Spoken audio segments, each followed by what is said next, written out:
এবারে কলা কত? এটা কত? 25। এটা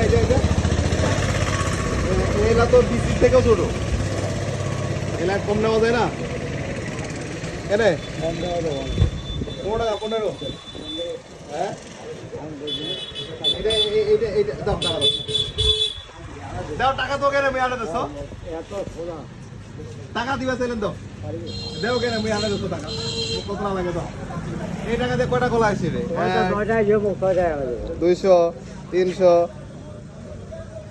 আরো 20 টাকা ও তাও তো 10 টাকা শর্ট 400 টাকা পরিতে 400 টাকার কলা আসবে 400 টাকাও কলা দিবি 400 টাকাও দিবে হ্যাঁ দিবি নাও এইটা 30 টাকা দেওয়া যায় না না কেন ওটা 50 টাকা লাগবে 50 40 টাকা নাও এইটা কত? 40 টাকা এইটা কত করে এইটা? কলার যা দাম